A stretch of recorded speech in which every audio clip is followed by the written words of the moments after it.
Bonjour à tous, je suis super contente de vous retrouver aujourd'hui pour une nouvelle vidéo. Coucou, bienvenue au petit nouveau. Je vais vous montrer, et j'essaye de voir la lumière, et j'espère que cela vous sera utile. Nous allons parler de contouring, de illuminer le visage, on va parler de contouring facile. Donc ça va pas être le contouring, le sujet est très très vaste en fait. Donc je vais déjà vous expliquer en quoi ça consiste, vous expliquer la lumière, les formes, les ombres et puis des astuces faciles pour pouvoir le faire, la différence entre tout ça, bref, vaste sujet, un petit guide, voilà. Contouring facile. C'est un sujet qui revient souvent en fait avec mes clientes. Est-ce qu'elles veulent ou est-ce qu'elles veulent pas un contouring? Est-ce qu'elles veulent un peu de contouring? Après, elles veulent, mais elles peuvent éventuellement avoir peur du rendu. Elles veulent un contouring, mais c'est un mariage, donc je les préviens que ce sera un contouring assez doux. Pourquoi?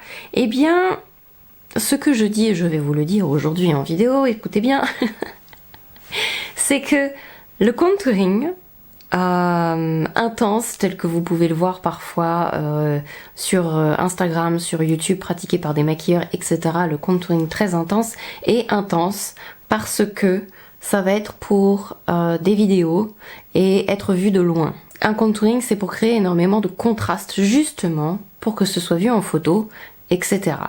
Et on peut se permettre de faire des contourings assez forts et précis parce que la lumière ne va pas changer dans beaucoup de cas, comme la photo par exemple. Vous allez avoir la source de lumière qui va venir toujours du même endroit. Donc, et le maquilleur qui peut rectifier au besoin. Donc souvent, ce sont des techniques qui ne sont pas forcément adaptées à la vie de tous les jours, mais qui peuvent l'être. Et au mariage. Pourquoi? Parce que le mariage, certes, il y a des photos, donc il faut qu'on prenne en considération le contraste, justement, mais qu'il soit suffisamment doux quand même, parce qu'il n'y a pas que le photographe et que la lumière vient de partout. Créer une ombre artificielle, c'est efficace si la lumière vient du même endroit. Je me fais un contouring ici pour mettre en avant le creux de ma joue, le rebondi de ma joue. C'est efficace, intense, si la lumière vient toujours de devant moi. Si je tourne la tête et que la lumière vient du côté, on va juste voir que j'ai fait un truc bizarre sur le côté de ma joue. Le principe est le même, créer des ombres, etc. Mais le placement et la quantité, ça va être différent selon le pourquoi du comment vous voulez être maquillé. Le deuxième truc important dont je voulais parler, c'est de ne pas forcément suivre les contourings par rapport à la forme du visage. Je fais un contouring parce que j'ai le visage en forme de cœur, je fais un contouring parce que j'ai le visage carré, etc. C'est efficace, oui, mais il y a quand même... c'est quand même plus compliqué que ça, enfin vous vous doutez bien, je me doute, les formations maquillage, les cours, etc. ça s'explique pas forcément en une heure et c'est plus compliqué que d'avoir juste un schéma que l'on peut appliquer sur tout le monde. Tout le monde est différent, tout le monde veut mettre en valeur des choses différentes. Vous allez avoir par exemple des visages en forme de cœur avec une toute petite mâchoire, mais des bonnes joues qui ressortent. Il y a des gens qui vont vouloir qu'on voit moins leurs joues et il y en a qui vont vouloir qu'on les voit plus. On peut pas faire le même schéma comme ça sur tout le monde. Il faut plutôt voir votre contouring par partie du visage. On dit toujours que le contouring, c'est pour obtenir un semblant de visage ovale parfait, mais je dirais que c'est surtout faire en sorte de modifier votre visage pour qu'il vous plaise à vous. Vous pouvez avoir un grand front et adorer votre grand front. Vous avez peut-être un petit front et vous adorez votre petit front. Vous n'avez pas envie de le modifier ni de le changer. Vous voyez ce que je veux dire? On va commencer tout simplement par appliquer du fond de teint sur le visage. On va faire dans une version normale où je vais structurer mon visage en commençant par le fond de teint, etc. etc. On ne va pas faire de reverse contouring, etc. et de reverse contouring, de reverse foundation ou de ce genre de choses. Comment ils l'appellent maintenant? Parce qu'en finalité c'est toujours les mêmes techniques mais ça porte des noms différents selon les décennies. Bref, le underpainting. Oh la vache. Je le sors de loin celui-là, je vous dis pas. Est-ce que j'ai un miroir dans ce boîtier qui est trop beau? Oh oui, je crois qu'il est même mieux que l'autre. Donc je vais zoomer, je vais juste mettre un peu de fond de teint là où je vais unifier sur mon visage. Je vais utiliser le Stick Ease Drop vite fait. Pourquoi? Parce que déjà j'ai envie. Non. Je vais faire une... pas mal. On va voir ce que ça donne. Je vais faire une vidéo fond de teint dans pas longtemps. Il va faire partie de cette vidéo. C'est comme ça que ça se remet, ça a l'air. Stay tuned.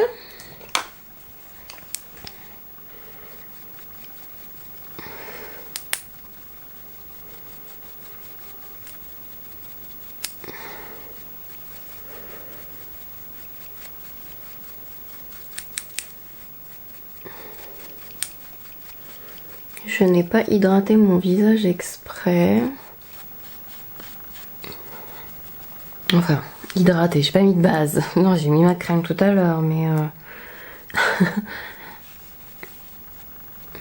Idéalement, votre fond de teint, votre anti-cerne même, surtout passé un certain âge, contrairement à ce qu'on pense, il ne faut pas aller plus clair, plus foncé. Vous devez matcher votre corps. Je pense que au niveau de la couleur, aujourd'hui, on est pas mal. J'ai pris la teinte 2. Je ne sais pas si ça vous intéresse. Là, on ne veut pas créer d'effet avec le fond de teint, c'est un peu comme préparer une toile. Vous voyez, on n'est encore pas en train de créer de lumière, on n'est pas encore en train de créer d'ombre ni de volume, on est juste en train de unifier le teint et donc il faut utiliser une teinte proche de celle... Alors, si vous avez le visage plus foncé, par rapport au corps, pas trop clair non plus si vous avez le corps plus clair, parce que dans ces cas-là, vous aurez le teint grisâtre à essayer de trop éclaircir pour rapprocher la tonalité de votre corps. Mais vous pouvez foncer par exemple si vous avez le corps vraiment, vous faites par exemple du auto-bronzant sur le corps, etc. ou des cabines de auto-bronzant. Dans ces cas-là, bien sûr, si le corps est plus foncé, vous allez matcher non pas à la couleur de votre visage, mais à la couleur de votre corps pour que l'ensemble ait l'air harmonieux. Donc voilà, vous faites la couleur de base, le fond de teint, même l'anti-cerne, j'ai envie de dire. Mais on va y venir. Et voilà. Ce que les gens ont un peu du mal à comprendre, c'est que la lumière, comme l'ombre, ça fait partie du contouring en fait. Vous pouvez parfaitement, à une époque on appelait ça le reverse contouring, faire un contouring mais en appliquant que la lumière. Parce que en illuminant certaines zones de votre visage, alors je parle pas d'illuminateur, hein, en illuminant c'est donc en utilisant une couleur plus claire, toujours à partir de votre couleur de base, eh bien on a un résultat, ça met en avant certaines zones, donc les autres vont naturellement être plus sombres. Ça va naturellement créer en fait le volume, sans forcément utiliser un bronzer, un contour. Et là on est quand même en un peu plus clair encore. Évitez quand même de prendre, en tout cas sous vos yeux, un anti-cerne trop clair. On peut utiliser une couleur plus claire mais à part. Je pense que vous allez voir déjà, la lumière met en avant. Ça, c'est quelque chose que vous devez en retenir. Tous les endroits où vous allez utiliser une couleur plus claire, vous allez la mettre en avant.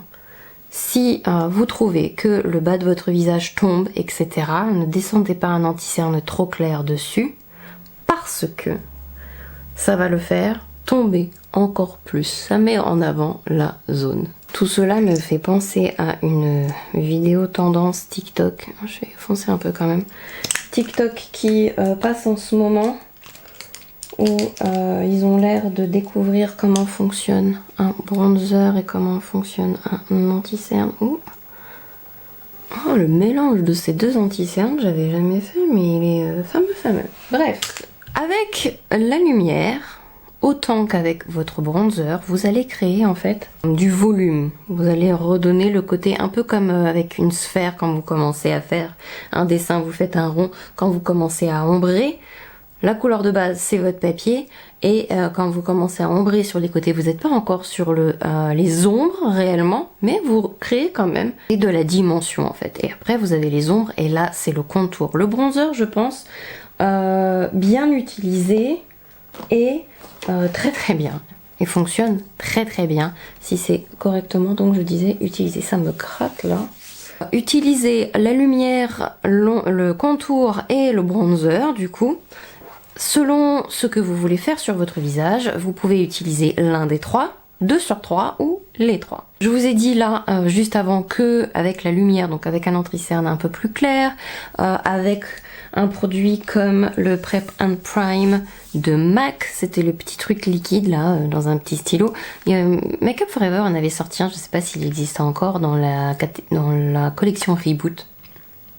Vous avez alors un produit qui a été mal compris, mais le touche éclat de Yves Saint Laurent sert aussi à ça, en fait, à apporter de la lumière sur le visage et donc à mettre en avant les choses. Vous allez appliquer en fait une couleur un peu plus claire, pas trop non plus, là où vous voulez mettre en avant une partie de votre visage. Si j'en mets sur mon front, vous voyez que si on divise mon visage en 3, mon front est très très grand. Si je mets de la lumière à cet endroit-là, mon front aura l'air encore plus grand. Alors il ne faut pas en mettre trop, il ne faut pas abuser de la lumière, comme je vous disais, ça peut avoir l'effet inverse que vous avez envie. Donc on évite de faire ça. Mais si vous manquez, si vous avez un petit front, eh bien vous allez mettre un peu plus clair ici. Si vous voulez lifter, vous pouvez mettre un peu plus clair ici. On peut mettre un peu plus clair là aussi. Moi je vais mettre un peu plus clair ici. Ici j'en ai pas besoin. Je pense que j'ai quand même plutôt une bonne place. Là je vais en mettre un fin ici parce que je pourrais faire mon contouring entre guillemets juste en appliquant la lumière très finement sur le bout de mon nez. Je vais pas en mettre là parce que je veux pas descendre mon visage. Vous avez vu que ma partie ici est quand même très petite, donc je vais pas accentuer ça en mettant de la lumière qui descend jusque là.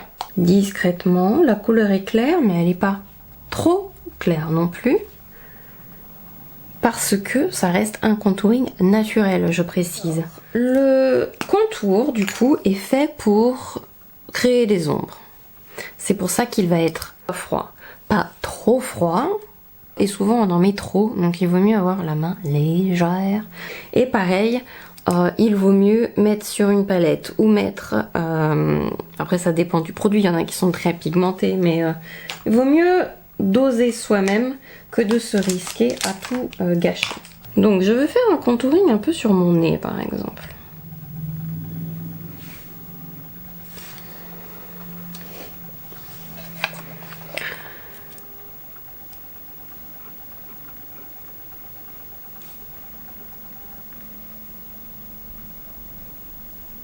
Je recrée une ombre par là. Et là où je dis tout le temps, il faut y aller mollo avec l'ombre, c'est que si j'estompe trop cette ombre, ça va avoir aussi l'effet inverse, c'est-à-dire que j'ai un grand nez, un nez un peu large. Si j'estompe trop largement ou trop loin, en fait, si je vais jusque là, plus un objet est gros et plus il crée une grande ombre. Souvenez-vous de ça aussi. Ça peut être utile. Donc on veut une petite ombre. On va tapoter. On va le fondre là. Voilà. Est-ce que vous êtes obligé d'en mettre partout? Non. Vous pouvez juste remonter un peu votre nez en mettant là. Même pas beaucoup, ça peut être diablement efficace. C'est surtout très choquant quand c'est pris en photo et qu'on vous montre les nez tordus, etc. Parce que c'est intense, ça crée énormément de contraste. La lumière vient du même endroit. On en revient toujours à la même chose. Après, c'est très compliqué de vous expliquer où poser très exactement votre contour. Ça va dépendre de la forme de votre visage, de plein de choses. Mais, par exemple, si j'ai envie de mettre en avant mes pommettes, je vais pas forcément en mettre partout là. Si je fais une énorme ombre ici, alors que vous avez déjà des grosses pommettes, ça va accentuer l'ombre que vos grosses pommettes font. Donc vous allez faire moins d'ombre, vous allez en mettre ici. Vous allez faire un tout petit, comme si vous avez une joue rebondie qui remonte le tout.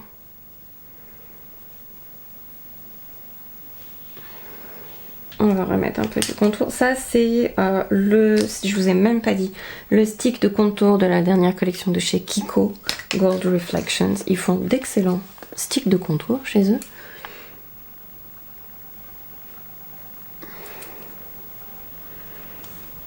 Étant donné moi que j'ai une petite mâchoire, j'ai remarqué que si des fois j'étais un peu trop lourde dans, parce que ça me dérange pas, après c'est une question de choix et de ce que vous avez envie de mettre en avant, hein. Mais vu de côté en fait, vu que j'ai déjà une petite mâchoire, si je fais une trop grosse ombre ici, mon visage a l'air très très bizarre. Là je vais juste faire une petite ombre là, j'ai... pas si vous allez voir. Parce qu'il faudrait, là, comme je filme, que je le fasse très intense. Et parce que, comme je vous disais tout à l'heure, pour la caméra, pour la photo, il faut toujours faire un truc plus intense pour que ça se voit. Donc j'espère que c'est visible. Ça, j'ai pas envie de non plus trop l'accentuer. Moi, j'aime bien faire. Hop. Je lifte mon visage un peu. Pas besoin de faire forcément tout le... J'ai pas un double menton non plus. Mais juste, hop, je lifte juste un petit peu. Et j'ai un tout petit... mais si vous avez par exemple un double menton, pareil, vous allez ombrer très légèrement ici. Pour relever là. Et moi j'aime bien surtout... Alors là, je peux en mettre effectivement un petit peu plus parce que... Bon, après j'ai l'habitude, mais je vais faire tac tac. Je veux diminuer moi par contre la taille de mon front. Ça c'est moi et la façon dont j'aime. J'en mets un peu et j'estompe bien dans les cheveux.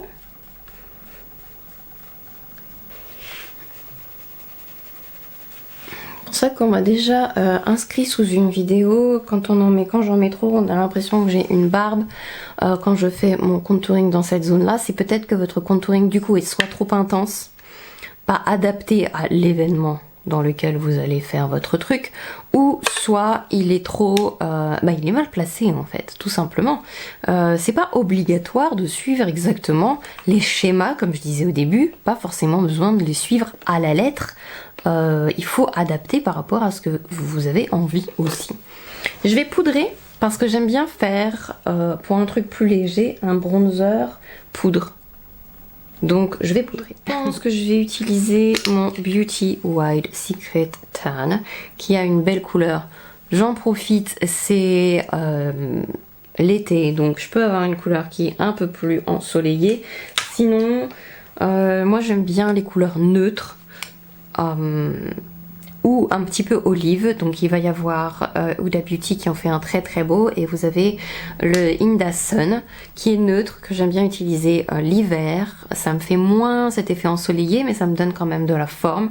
Et après quand je bronze l'été par contre, il ne devient plus assez foncé, mais on a cet esprit que j'aime bien pour l'hiver. Avec le bronzer, on crée donc du volume. Là aussi, on met en avant les zones du visage. Donc si vous voulez utiliser votre bronzer comme quelque chose d'ensoleillé, vous allez le mettre à des endroits différents que ce que vous voulez faire quand vous voulez faire un vrai contouring en fait. C'est là la différence. Par exemple, vous voulez poser votre bronzer, donc vous le prenez dans une teinte un peu plus ensoleillée, la couleur dans laquelle vous avez bronzé, et vous le posez sur le dessus du front, sur le nez, un peu là, un peu là, un peu là, et un peu là pour faire rappel. Ça va être potentiellement un peu différent si vous voulez le poser pour vraiment créer du volume sur votre visage pour faire le contouring. Pourquoi? Parce que le bronzer emmène lui aussi les choses en avant. Comme la lumière. C'est un peu à une double utilité. Donc si vous avez un petit front et que vous voulez faire de la lumière, vous pouvez soit utiliser une petite touche d'un anti-cerne ou du truc touche éclat, etc. comme je vous disais au début sur le front, ou vous pouvez utiliser le bronzer du coup, pas dans une teinte trop ensoleillée, et le poser sur votre front. Vous allez en fait emmener en avant votre front. Ça peut aussi apporter, comment dirais, de la lourdeur. Si vous avez des pommettes très tombantes, par exemple, vous avez voilà le visage, ça s'affaisse un petit peu, avec l'âge ou peu importe, mettre un bronzer à cet endroit-là, ça va aussi accentuer le fait que ça tombe. Mettez du blush, ne mettez pas de bronzer si voilà, cette partie-là du visage, c'est pas votre favorite. Moi j'en mets là. Mais ça c'est purement personnel. ça ne me dérange pas. J'aime mes pommettes, donc je veux les mettre en avant. J'ai eu la main un peu lourde, il va falloir que je repoudre. Si je veux faire strictement le contouring, il n'y a pas énormément le bout du nez. Pour allonger un peu mon nez. Alors celui-là, il est un peu ensoleillé, donc du coup, je pourrais le mettre un peu là, etc. Mais pas envie de mettre en avant énormément cette zone-là. Elle est déjà suffisamment énorme. Et si vous voulez avoir des bonnes joues, vous pouvez descendre un peu plus bas par là. Je veux agrandir ma mâchoire. C'est le truc que je fais beaucoup en ce moment. J'ai mis là pour remonter la pommette, mais je peux descendre le restant du bronzer hein, pour créer du volume ici et que ma mâchoire ait l'air un peu plus... J'ai mis des gouttes bronzantes sur mon cou et mon buste, on va voir ce que ça donne, mais bref. Et il m'arrive d'en mettre aussi ici, mais bon ça vous l'avez vu dans une autre vidéo. Et voilà. Donc voilà, je vous ai montré un petit peu les bases pour le contouring, ou dirais-je plutôt mettre en forme, rectifier ou mettre en avant ce que vous aimez ou rectifier ce que vous n'aimez pas, enfin bref, vous m'avez compris, sur votre visage. J'espère que ça vous a été utile. Je vous fais plein de gros bisous et je vous dis à très bientôt pour une prochaine vidéo.